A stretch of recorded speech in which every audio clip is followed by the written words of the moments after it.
As I mentioned in my PBE general overview video, I'm actually recording this before I named that one, so I don't know what I'm going to call it. We're just going to call it the general PBE changes overview video.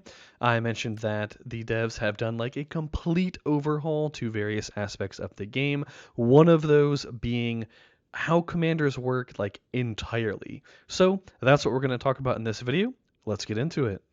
All right, the first thing that some of you will probably notice, if you are an astute observer at least, is Faramir is gold. He is the same color as Elrond, Gil-galad, and Gandalf the White. What the heck is up with that?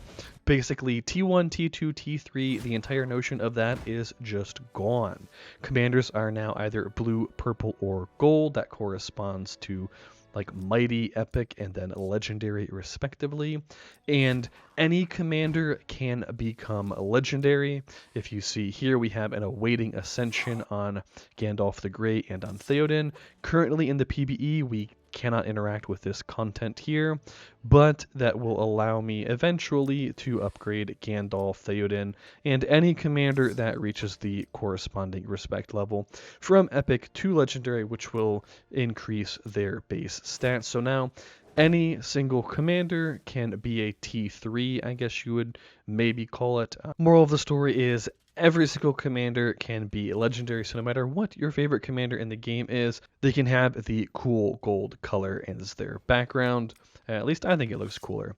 Anyways, going along with that, the respect system has been entirely overhauled. You'll see that Gandalf the White has these kind of cool little funky things around his portrait. And he is what? Wait, he's respect 10, whereas Faramir is also 10, Éomer is 13, and Elrond is 11. That doesn't make much sense. That's because the respect system has been totally overhauled. There are now 15 normal respect levels, I guess we will call them, and then there are 10 Zenith respect levels. I'm not really sure why they did like you go from 1 to 15 and then you go back to 1 and then go to 10. Either way, there's 25 respect levels, right? Because 15 plus 10 is 25. I guess they just thought the word Zenith sounds super cool. So basically, your commanders will be going from respect 0 to respect 15, and then Zenith 1 to maxing out at Zenith 10. Some of the changes that go along with this is now every 5th respect level from 1 to 15, actually, so like 5, 10, and 15. I probably should have just said it that way to begin with. You're getting 5 skill points for each of those levels, and then the levels in between that, you're gaining plus 2 skill points. And then the Zenith levels 1 to 10, you're only actually gaining 1 skill point. However, you're also gaining some stats when you're going from Zenith 1 to 10. Speaking of stats, commanders now have a damage stat that determines their ability to do any type of damage. They have HP.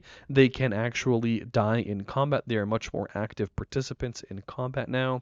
You have to heal them. Don't worry, healing commanders does not take gems. It just takes energy, and you can do it instantly, or you can wait for it to recover. You know, if you're about to go to bed or whatever, you can just let them recover overnight.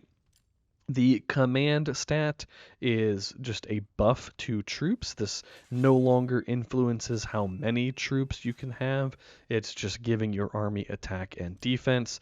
Speaking of attack, it increases physical damage, defense decreases physical damage, focus increases focus, burn, and poison damage, and now it only reduces focus, burn, and poison damage. It no longer reduces all types of damage, and of course commanders still have a speed stat, and this is going to be impacting the order in which units act in battle, just like it did before, so at least that much is the same.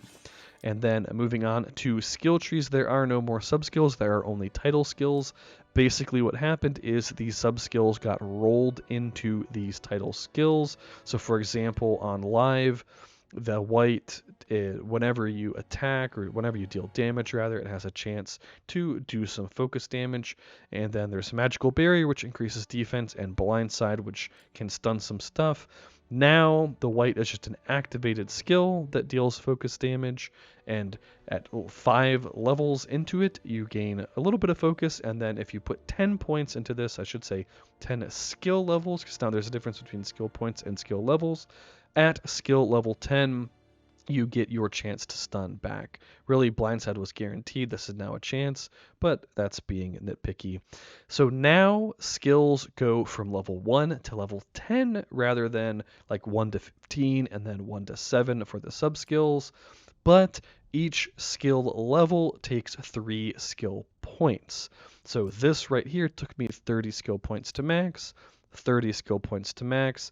And you can see that at level 5 and level 10, for every single skill, you get some type of bonus for hitting those benchmarks. This was 30 skill points, 10 skill levels, 30 skill points, 10 skill levels, 24 skill points, 8 skill levels. Speaking of skill points, now at level 50 with it's really I guess Zenith 10. So not R25, not R45. This is just skill points coming from your respect level. You're getting 45 skill points from your respect levels for a grand total of 95. Now, if you do some quick math, you will realize that you cannot evenly divide 95 by 3. What's up with that? All commanders have a Power of Bloodline skill that buffs units that are of their race. Since Gandalf is a Maiar, I guess he just gets to pick everybody. But if we compare that to Elrond, for example, he is a half-elf, so he gets to buff men and elves.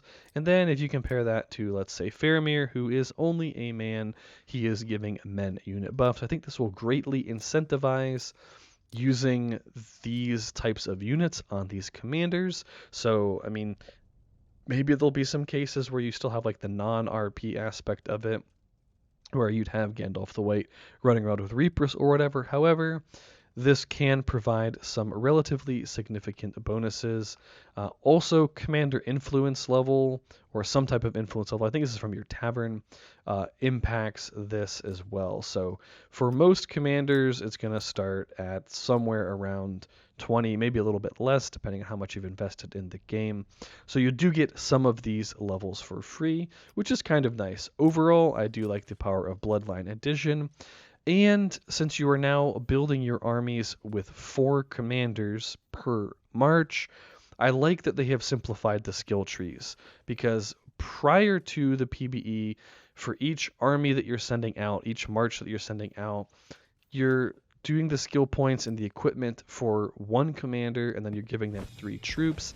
Now each of your marches is going to be 4 commanders with 1 type of troop each. So let's just say 4 commanders and 4 troops. So that right there is a little bit more complicated already.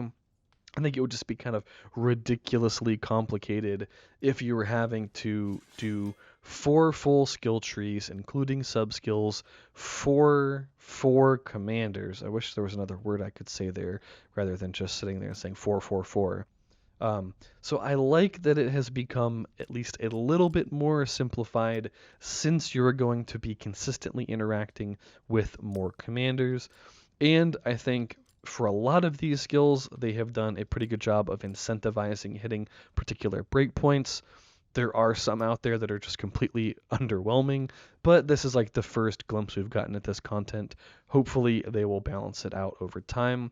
The equipment system has totally changed as well, but I'll be talking about that in a deep dive on equipment. This video is already getting a little bit long, and I think I covered everything that I wanted to about how commanders themselves are different now. So let me know what you think down in the comments, and thank you for watching.